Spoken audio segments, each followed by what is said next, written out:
The commercial airliner cruised at 35,000 feet above the Atlantic Ocean, its cabin filled with the usual collection of travelers heading home from European vacations, business trips, and family visits. Most passengers dozed peacefully or entertained themselves with movies and books, but one man sat perfectly still in seat 12B, staring out the small window at the endless expanse of clouds below. Colonel James Reaper Morrison had barely spoken a word since boarding the flight 6 hours earlier in Frankfurt. The flight attendants had offered him drinks, meals, and pillows, but he politely declined each time with nothing more than a slight shake of his head and a brief nod of acknowledgement. His weathered hands remained folded in his lap, and his steel-gray eyes never left the window, as if he were searching for something in the vast blue sky. The passenger in 12, a chatty businessman from Chicago, had attempted several conversations during the first hour of the flight. He noticed the small American flag pin on Morrison's jacket lapel and the way he carried himself with unmistakable military bearing. But after receiving only silent nods in response to his questions about the weather, the destination, and even a heartfelt thank you for his service, the businessman eventually gave up and returned to his laptop. Morrison appreciated the silence. At 62 years old, he had served his country for over 4 decades, rising through the ranks from a young Air Force Academy graduate to one of the most decorated fighter pilots in modern military history. He had flown missions over Iraq, Afghanistan, Syria, and countless other theaters of operation that remain classified to this day. But today, on this civilian flight home to his small ranch in Montana, he was just another passenger trying to process the weight of a career that had finally come to an end. 3 days earlier, Morrison had attended his retirement ceremony at Ramstein Air Base in Germany. The ceremony had been grand, with speeches from generals, presentations of medals he had already earned multiple times over, and a flyover by F-35 Lightning II fighters from the 495th Fighter Squadron. His wife Sarah had been there, beaming with pride, along with their 2 grown children and several grandchildren who looked at him with a mixture of awe and confusion. To them, he was simply Grandpa Jim, the quiet man who fixed their bicycles and taught them to fish. They had no idea that their grandfather held the record for the most successful air-to-air combat engagements in the 21st century. As the airliner continued its westward journey, Morrison's mind drifted back to a mission from 15 years earlier, one that had earned him the call sign Black Anvil among a select group of pilots who knew the story. It was a mission that officially never happened, in a place that didn't exist on any map, against an enemy that was never acknowledged by any government. But Morrison remembered every detail with crystal clarity. The year was 2011, and tensions in the South China Sea were reaching a boiling point. A rogue military faction had seized control of a small island chain and was threatening to use stolen nuclear materials to create an international incident. The situation was so sensitive that traditional diplomatic channels had failed, and military action through normal command structures was deemed too risky. That's when Morrison received orders that came directly from the Pentagon, bypassing all normal protocols. He was to lead a squadron of experimental F-35 fighters, aircraft so new they barely existed in official records, on a mission that would require absolute precision and complete deniability. The target was a heavily fortified compound on the largest island, where intelligence suggested the stolen nuclear materials were being weaponized. The mission had to be completed without leaving any evidence of American involvement, and failure was not an option. Morrison assembled a team of the best pilots he had ever worked with. Captain Rodriguez, call sign Viper, was a former Navy Top Gun instructor with reflexes like lightning. Major Thompson, Ghost, could fly through a thunderstorm and emerge without a single drop of rain on his canopy. Lieutenant Colonel Park, Wraith, was a Korean War veteran's son who flew with the precision of a surgeon and the courage of a lion. And finally, Captain Williams, Phoenix, the youngest of the group, but already showing the instincts of a natural-born fighter pilot. The briefing took place in an underground facility beneath Andersen Air Force Base in Guam. The walls were lined with classified documents, satellite photos, and technical specifications for their modified F-35s. These weren't the standard Lightning II fighters that would eventually enter full production. These were prototype variants equipped with experimental stealth technology, advanced weapons systems, and communication arrays that could operate completely independent of traditional military networks. General Patricia Hayes, a stern woman with silver hair and eyes that had seen too many wars, stood before the 5 pilots and laid out the mission parameters. They would launch at 300 hours undercover darkness, fly a route that would take them through international airspace while avoiding all commercial air traffic and military radar installations. Their target window was exactly 18 minutes, during which they would need to neutralize the compound's defenses, eliminate the nuclear threat, and extract without leaving any trace of their presence.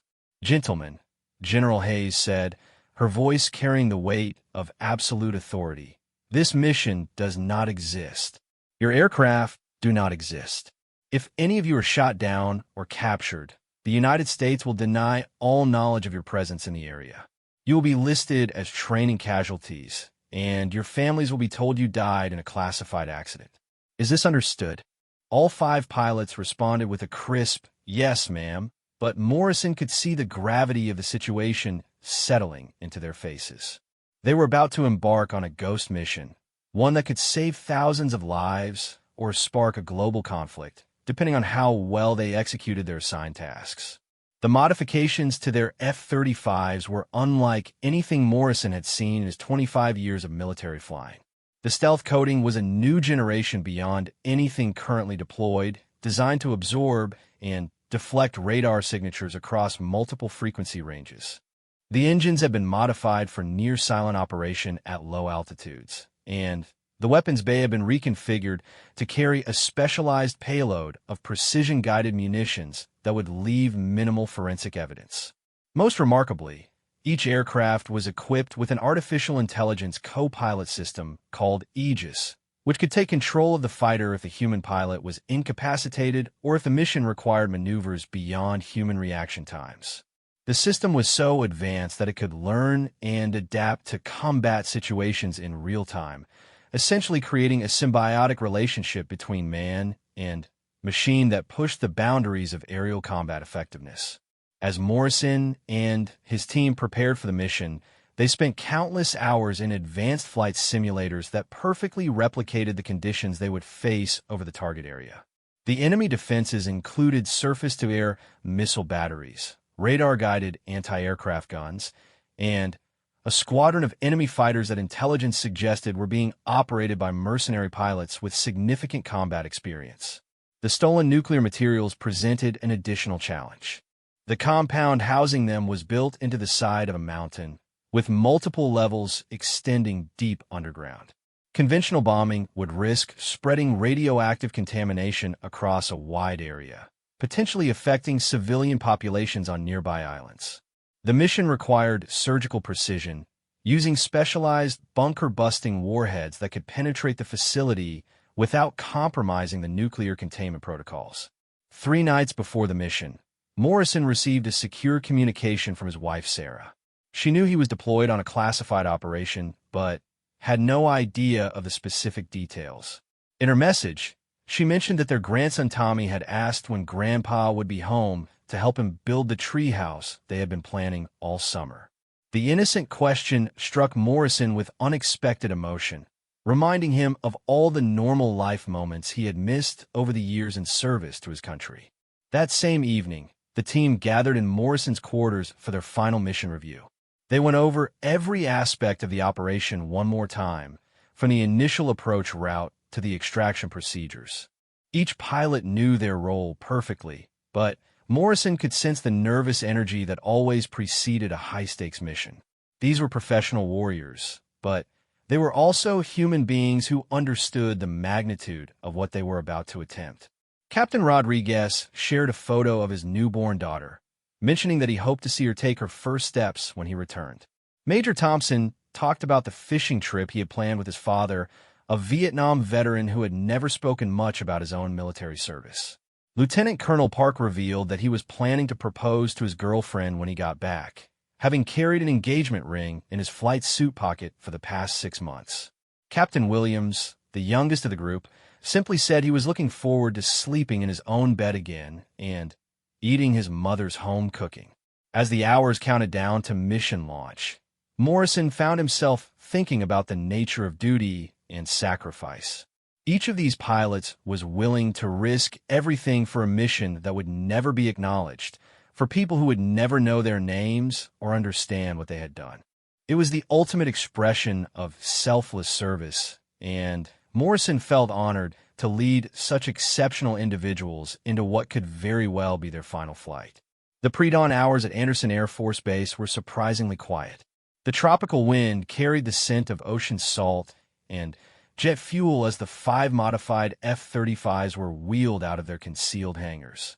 The ground crews worked with practiced efficiency, performing final systems checks and loading the specialized weaponry that would make the mission possible.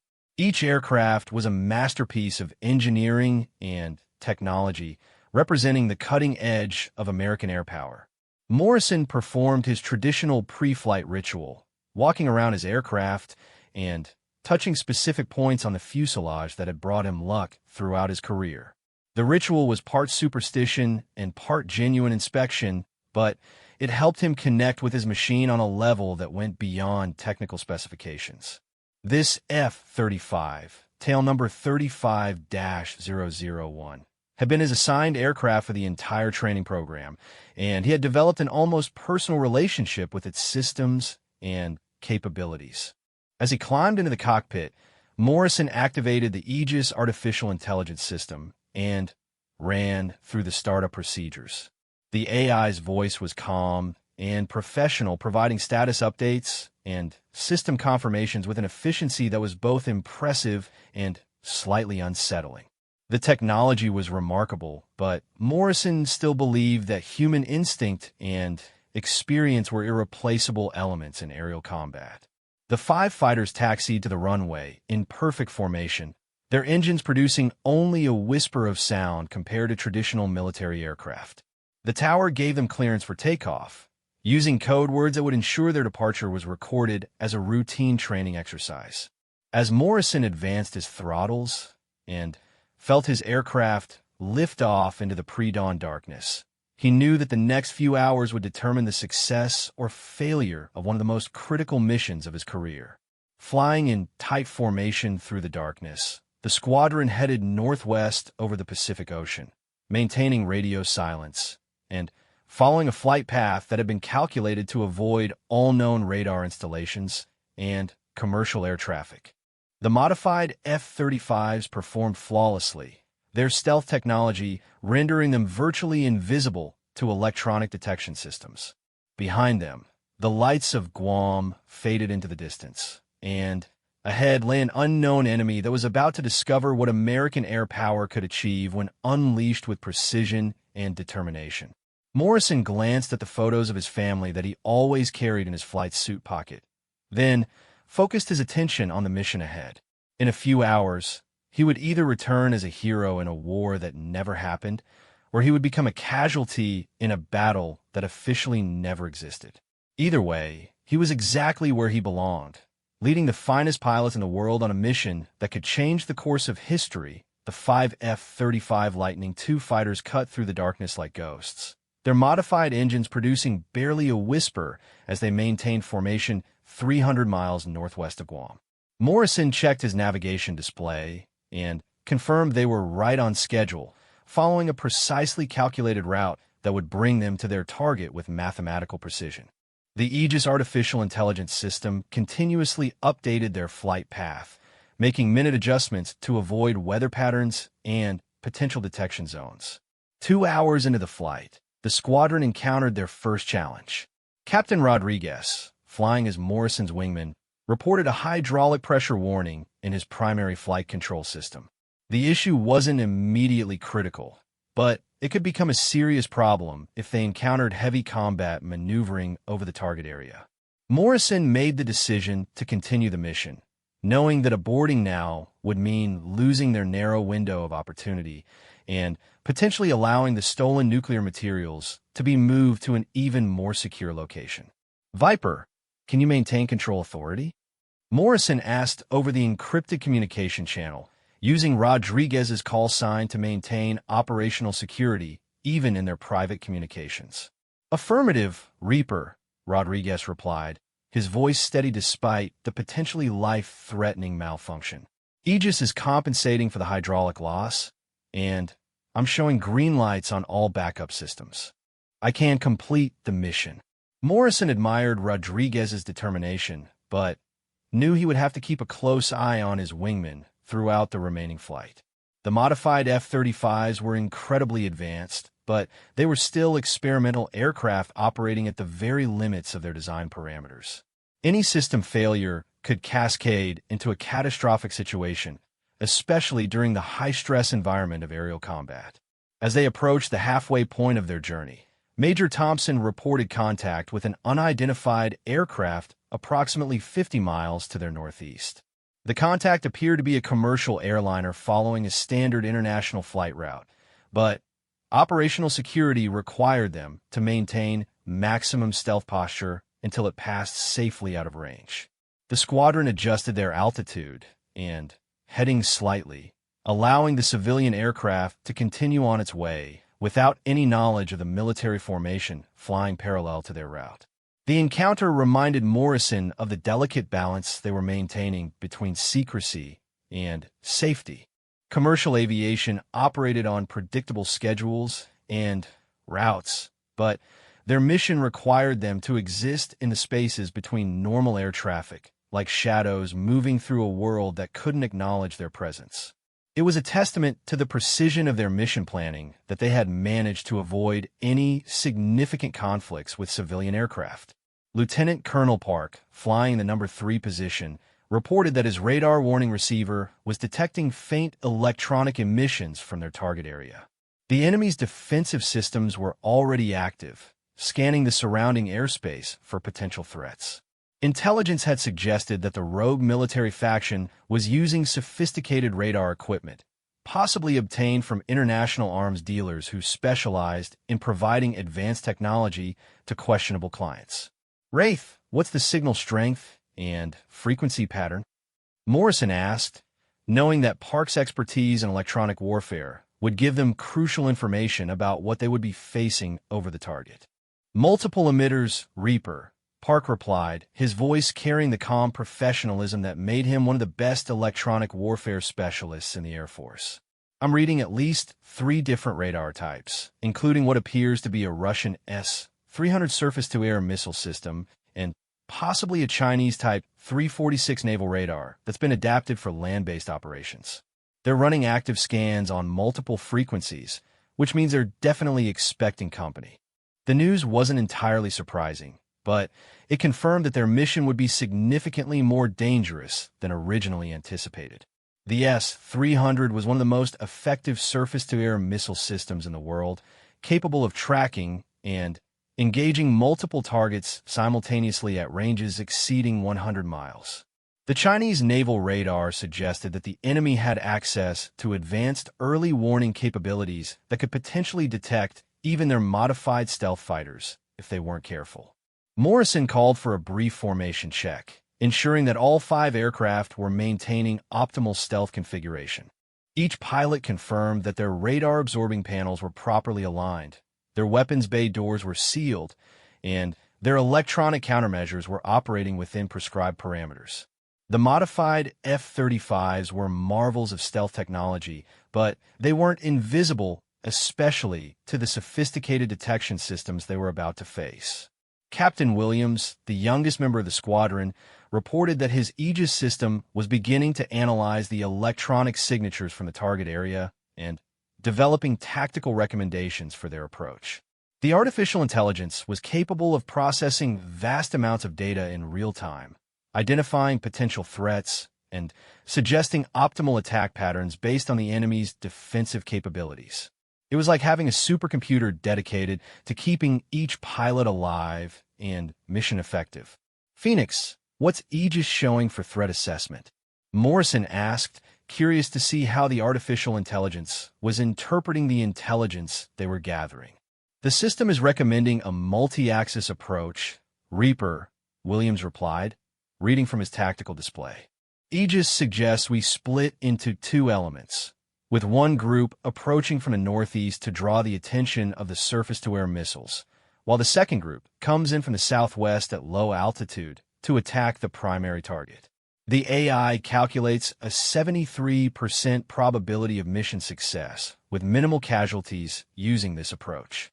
Morrison considered the recommendation, but wasn't entirely comfortable with splitting his small formation. He had learned through years of combat experience that keeping his pilots together often provided better mutual support and coordination than complex tactical maneuvers. However, the Aegis system had access to computational power and analytical capabilities that far exceeded human limitations, and its recommendations deserved serious consideration.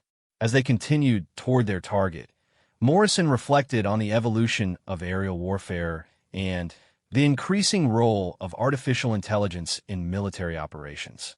When he had first started flying fighters 30 years earlier, success depended primarily on pilot skill, aircraft performance, and tactical knowledge gained through experience. Now, pilots were becoming partners with artificial intelligence systems that could process information and make calculations at speeds impossible for human minds.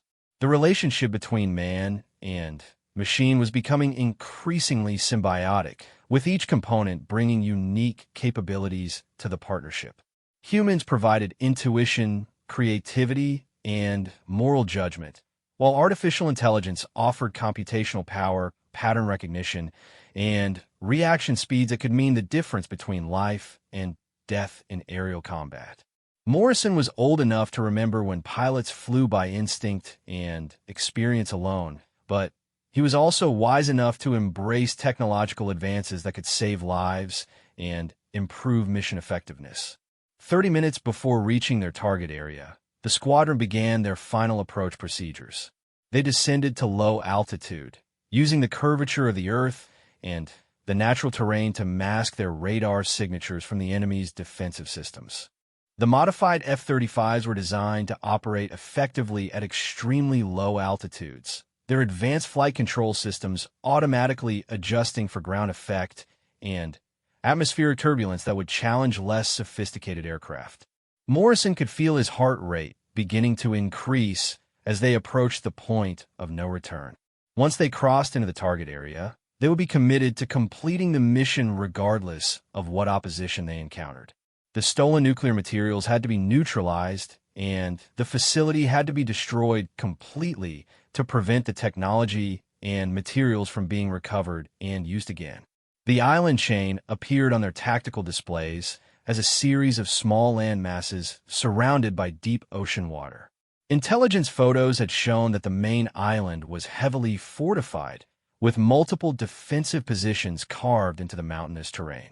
The facility they were targeting was built into the side of the largest mountain, protected by natural rock formations and artificial camouflage that made it nearly invisible from aerial reconnaissance. Major Thompson reported that his sensors were detecting multiple electronic signatures from the target area, including radar systems, communication networks, and what appeared to be launch control equipment for the surface-to-air missiles. The enemy was clearly prepared for an attack, but they had probably expected traditional cruise missiles or stealth bombers rather than a small formation of experimental fighters approaching at low altitude.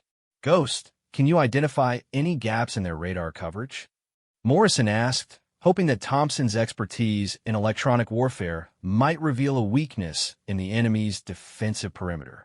I'm seeing some potential blind spots, Reaper, Thompson replied, studying his electronic warfare display with intense concentration. There's a valley approach from the southeast that appears to be masked by the terrain, and the radar coverage has some holes at low altitude due to the mountainous geography. If we can stay below 200 feet and follow the natural terrain features, we might be able to get close enough for a surprise attack. Morrison liked the sound of a terrain-following approach, but he knew it would require exceptional flying skills from all 5 pilots. The modified F-35s were equipped with terrain-following radar and automatic flight control systems. But flying at high speed, just above the ground in mountainous terrain, was still one of the most dangerous aspects of military aviation. One mistake, one moment of inattention, and a pilot could become a crater in the mountainside. As they prepared for their final approach, Morrison thought about the families and loved ones that each of his pilots had left behind.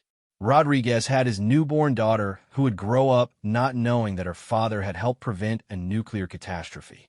Thompson had his father, the Vietnam veteran, who would never know that his son had followed in his footsteps as a warrior defending freedom. Park had the engagement ring in his pocket and dreams of a future that depended on his surviving the next hour. Williams had his mother's home cooking waiting for him, a simple pleasure that represented all the normal life experiences that military service often required sacrificing. Morrison himself thought about Sarah, his wife of 35 years, who had supported him through countless deployments and dangerous missions. She had never asked him to abandon his military career, but he knew she worried every time he left for a classified operation. After this mission, he would have only a few more years before mandatory retirement, and he looked forward to finally being able to spend time with his grandchildren without the constant pressure of military responsibilities. The artificial intelligence systems in all 5 aircraft were now working in coordination, sharing data, and developing a comprehensive tactical picture of the target area. The Aegis network was analyzing enemy defensive positions, calculating optimal attack routes, and preparing weapons targeting solutions that would maximize their chances of success while minimizing exposure to enemy fire. It was like having a team of tactical experts working continuously to keep the pilots alive and mission effective. Lieutenant Colonel Park reported that his electronic warfare systems were detecting increased activity from the enemy's communication networks, suggesting that they might be aware of an approaching threat. The defensive systems were shifting to higher alert status, and mobile radar units were beginning to move to new positions around the island perimeter. Time was running out for a surprise attack, and Morrison knew they would have to execute their mission quickly before the enemy could fully mobilize their defenses. "All call signs. This is Reaper," Morrison announced over the encrypted communication channel. "We're approaching the point of no return. Final weapons check, confirm all systems green, and prepare for combat operations. Remember, we're ghosts tonight. We go in fast, hit hard, and disappear before they know what happened. Good hunting, gentlemen." Each pilot confirmed their readiness, their voices calm and professional despite the mortal danger they were about to face. These were the finest military aviators in the world, trained to the highest standards and equipped with the most advanced technology available.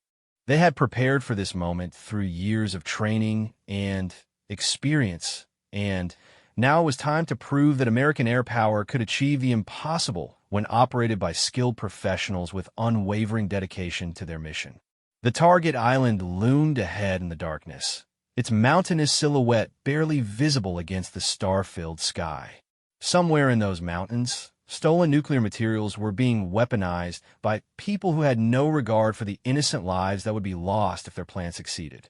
In a few minutes, 5 American pilots would risk everything to prevent a catastrophe that could change the world forever, and they would do it with the quiet professionalism that had always characterized the finest military aviators in history. The 5 F-35 Lightning II fighters descended into the valley approach that Major Thompson had identified, their modified engines producing barely a whisper as they skimmed just 200 feet above the dark ocean water.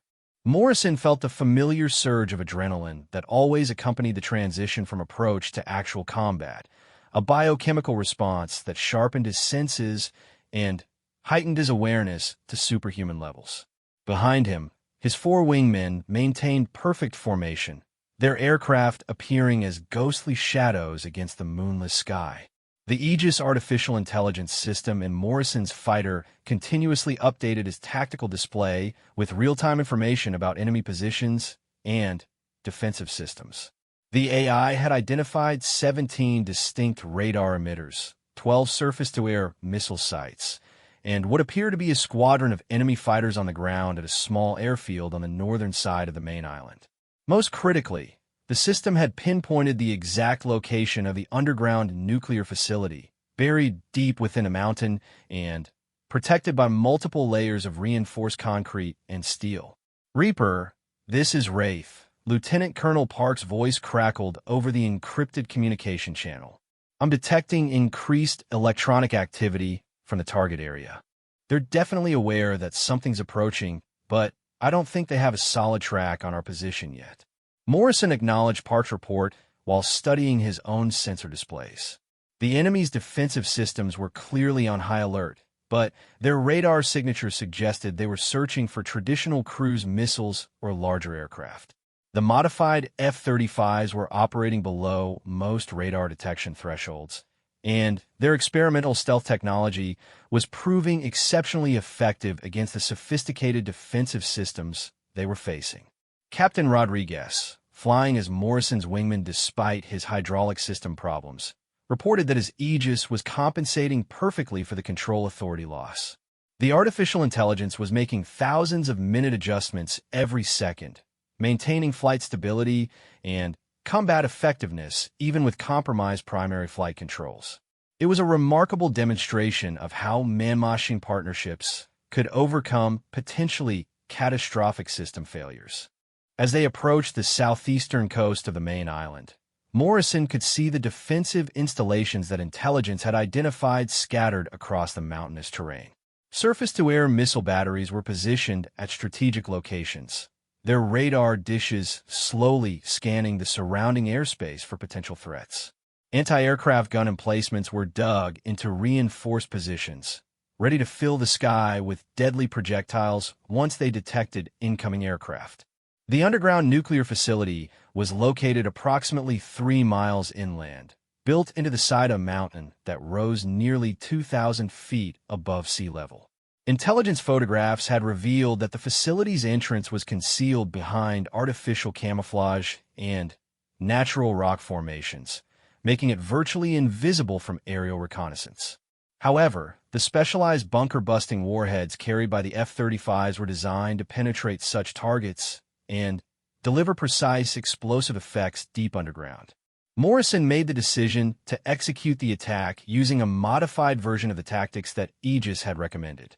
Instead of splitting into 2 separate elements, he would maintain formation integrity while using sequential attack runs to overwhelm the enemy's defensive systems. The first 2 aircraft would engage the surface-to-air missile sites, clearing a corridor for the remaining 3 fighters to attack the primary target. "All call signs. This is Reaper," Morrison announced over the secure channel. "Attack formation Alpha. Viper and Ghost, you have the SAM sites. Phoenix, Wraith, and I will take the primary target. Execute on my mark." The response from his wingmen was immediate and professional. Each pilot confirmed their understanding of the attack plan and reported weapon systems armed and ready. The modified F-35s were carrying a devastating array of precision-guided munitions specifically selected for this mission, including experimental warheads that had never been used in actual combat conditions. As they crossed the coastline at low altitude, Morrison's radar warning receiver began detecting multiple threats from the enemy's defensive systems. Surface-to-air missiles were coming online, their tracking radars beginning to search for targets in the surrounding airspace. Anti-aircraft guns were rotating to engage potential threats, and communication networks were buzzing with activity as the defenders attempted to coordinate their response to the approaching attack. "Multiple SAM sites are painting us, Reaper," Captain Rodriguez reported, his voice calm despite the mortal danger they were facing. "I count at least 6 different emitters, including what looks like an S-300 system at bearing 270. Morrison could see the SAM site that Rodriguez had identified, its large radar dish rotating slowly as it attempted to acquire a solid track on their formation. The S-300 was one of the most lethal surface-to-air missile systems in the world, capable of engaging multiple targets simultaneously at ranges exceeding 100 miles. However, the modified F-35s were designed to operate against exactly this type of threat and their stealth technology was proving remarkably effective. The first surface-to-air missile launched, just as Morrison gave the order to attack. The projectile streaked upward from a concealed position on the mountainside, its rocket motor creating a brilliant trail of light against the dark sky. The missile's guidance system was searching for the heat signature and radar reflection of traditional military aircraft, but the experimental F-35s presented such a minimal target that the weapon's seeker head couldn't establish a solid lock. Captain Rodriguez and Major Thompson immediately engaged the SAM sites with their precision-guided munitions, their weapons systems guided by the combined computational power of both human pilots and artificial intelligence co-pilots. The first explosions lit up the mountainside as specialized warheads found their targets with devastating accuracy. Two surface-to-air missile sites disappeared in brilliant flashes of light, their radar systems destroyed, and their crews eliminated in seconds. Morrison led the remaining 3 aircraft toward the primary target, following a route that took them through a narrow valley between 2 mountain peaks. The terrain following radar in his F-35 continuously adjusted his altitude to maintain minimum clearance from the ground while avoiding detection by the remaining defensive systems. Behind him, Lieutenant Colonel Park and Captain Williams maintained perfect formation, their aircraft appearing as dark shapes against the star-filled sky. The entrance to the underground nuclear facility appeared on Morrison's tactical display as a small rectangular opening in the mountainside, camouflaged to blend with the natural rock formations. Intelligence had indicated that the facility extended several hundred feet into the mountain, with multiple levels containing laboratories, storage areas, and the actual weaponization chambers where stolen nuclear materials were being converted into deliverable weapons. Target acquired, Morrison announced as his weapons system locked onto the facility entrance. Wraith Phoenix confirmed target identification and prepare for synchronized attack. Both pilots confirmed their target locks and reported weapons systems ready for engagement. The specialized bunker-busting warheads they were carrying had been designed specifically for this type of target, with delayed-action fuses that would allow them to penetrate deep into the underground facility before detonating. The explosive effects would be precisely calibrated to destroy the nuclear materials without causing widespread radioactive contamination. The artificial intelligence system in Morrison's fighter calculated the optimal attack angle and timing, taking into account wind speed, target hardness, and the ballistic characteristics of their specialized munitions. The AI recommended a steep diving attack from the southeast, approaching the target at an angle that would maximize penetration while minimizing exposure to the remaining defensive systems. As Morrison began his attack dive, the mountain below him erupted with anti-aircraft fire from previously concealed gun positions. Tracer rounds streaked past his aircraft in deadly streams of light, and explosive shells burst in the air around his formation. The enemy had been waiting for this moment, and they were throwing everything they had at the attacking fighters. Morrison's Aegis system immediately began calculating evasive maneuvers while maintaining target lock on the underground facility. The artificial intelligence was performing thousands of calculations every second, analyzing threat trajectories and recommending flight path adjustments that would keep the aircraft out of harm's way. It was like having a supercomputer dedicated to keeping him alive while he focused on delivering his weapons accurately to the target. Reaper, break right. Lieutenant Colonel Park's urgent voice crackled over the radio as another surface-to-air missile streaked upward from a concealed launcher.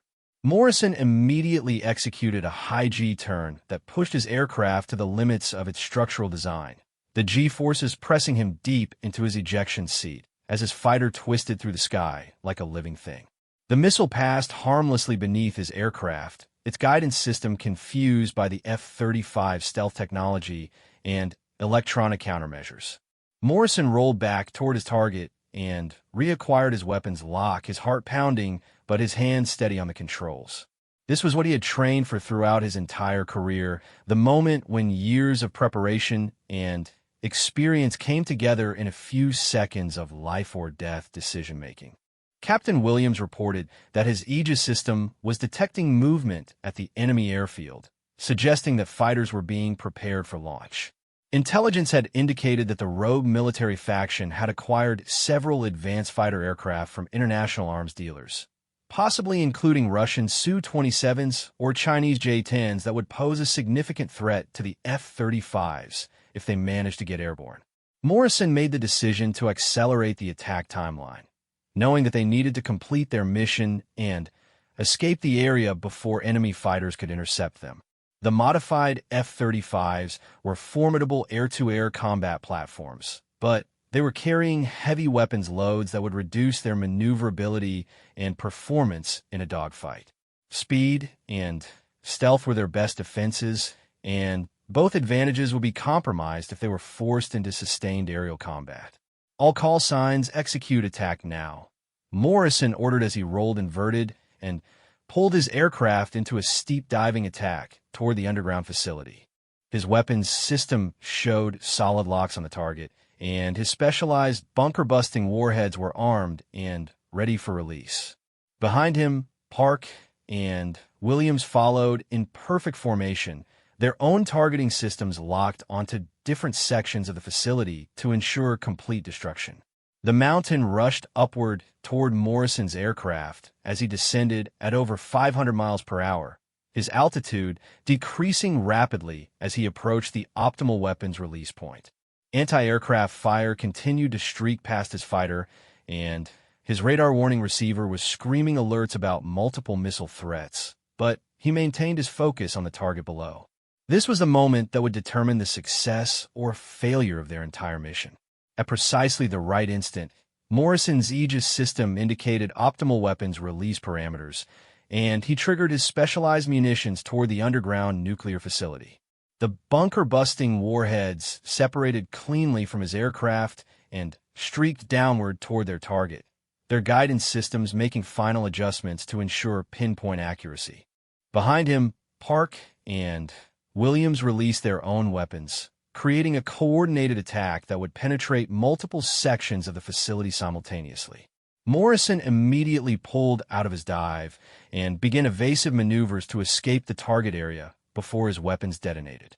The specialized warheads were designed with delayed action fuses that would allow the attacking aircraft to clear the danger zone before the explosions occurred. However, the blast would be powerful enough to collapse significant portions of the underground facility and create massive secondary explosions as stored nuclear materials were destroyed. The first explosion came exactly 18 seconds after weapons release, a brilliant flash of light that illuminated the entire mountainside as the bunker-busting warhead detonated deep within the facility. The second and third explosions followed in rapid succession, each one penetrating deeper into the underground complex and destroying critical components of the nuclear weaponization program.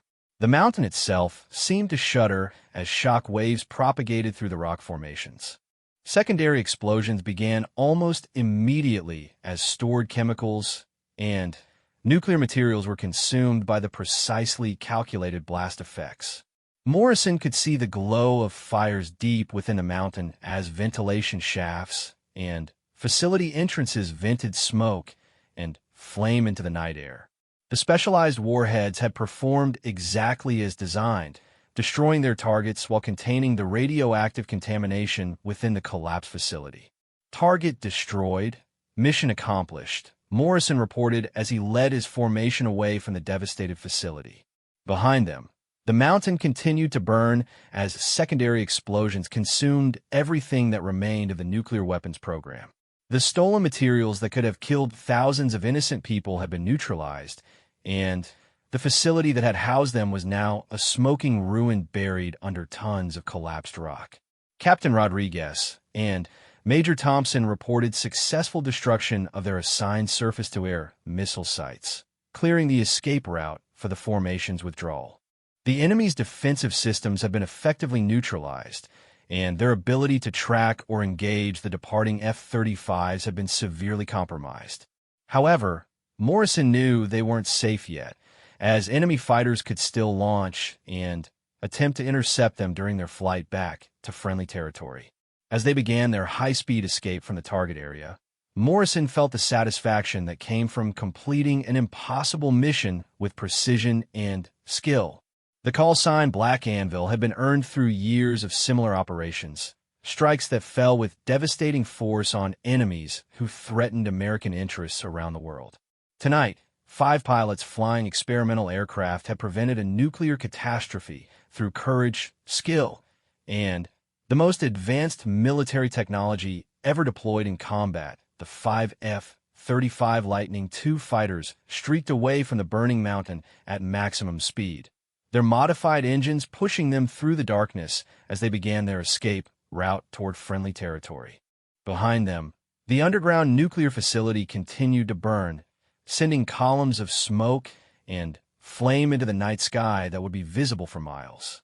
Morrison checked his tactical display and confirmed that all 5 aircraft were maintaining formation and showing no signs of battle damage from the intense anti-aircraft fire they had faced over the target. However, their escape was far from guaranteed.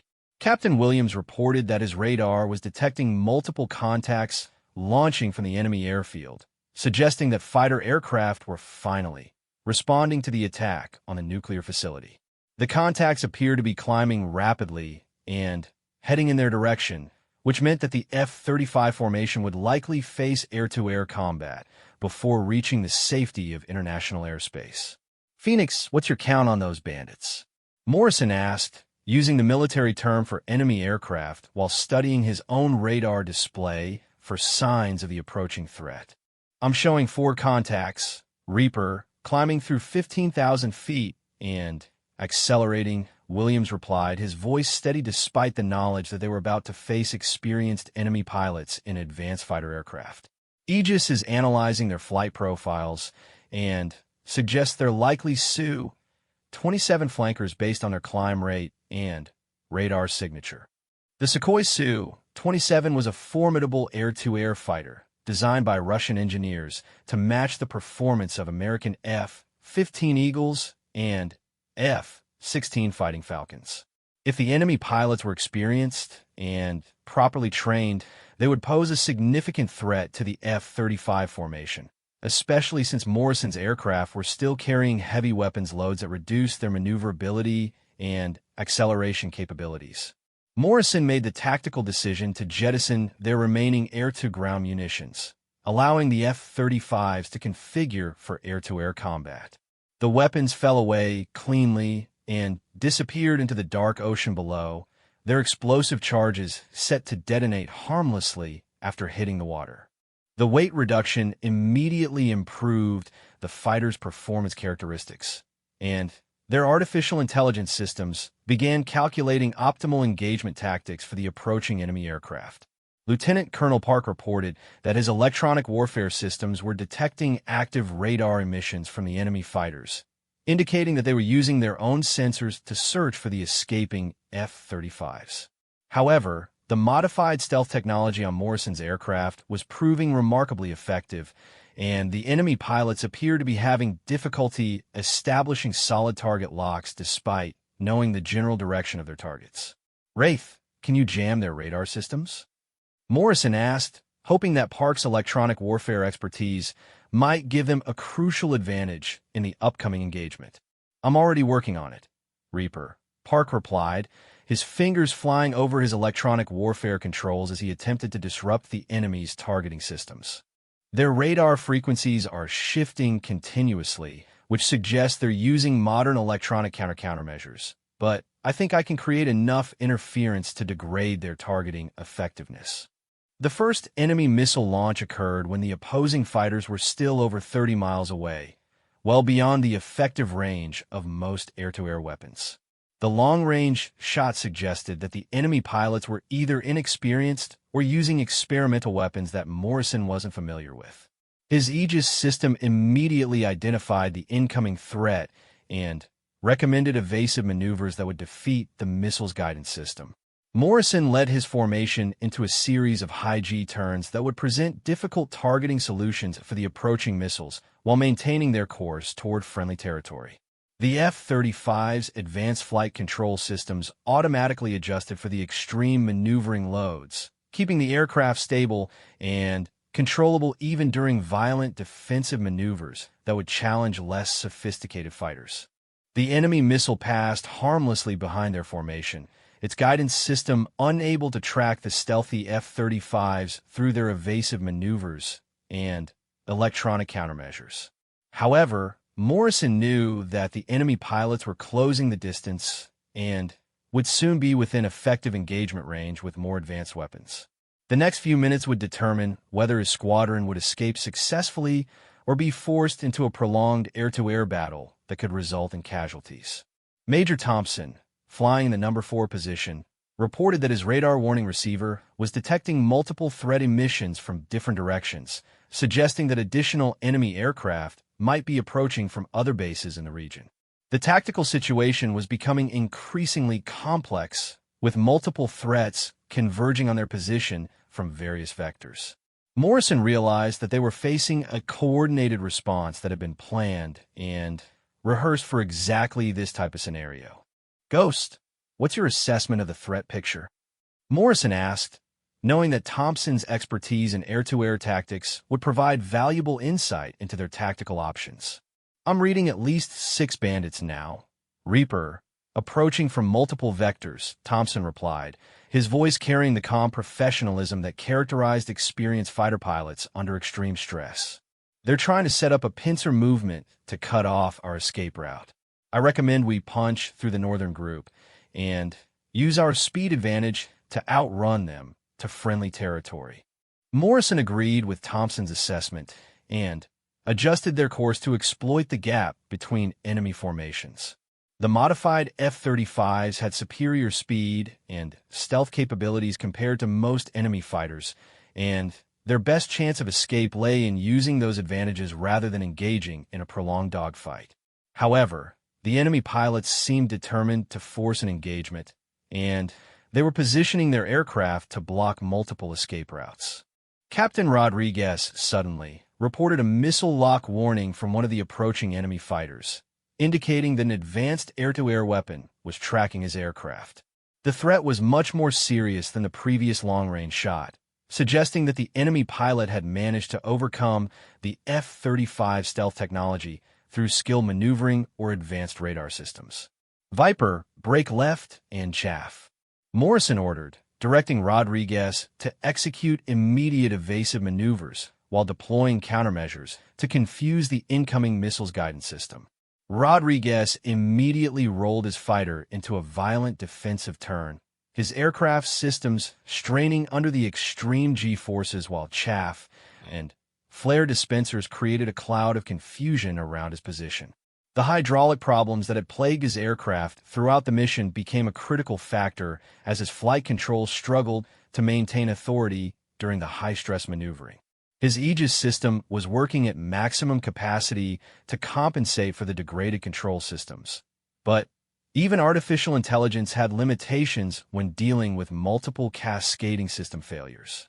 The enemy missile streaked through the cloud of countermeasures but failed to detonate, its guidance system confused by the combination of chaff, electronic jamming, and the F-35 stealth technology. However, Rodriguez's evasive maneuvers had separated him from the main formation, leaving him temporarily isolated and vulnerable to additional attacks from other enemy fighters. Morrison immediately turned back toward Rodriguez's position, abandoning the planned escape route to provide support for his wingmen.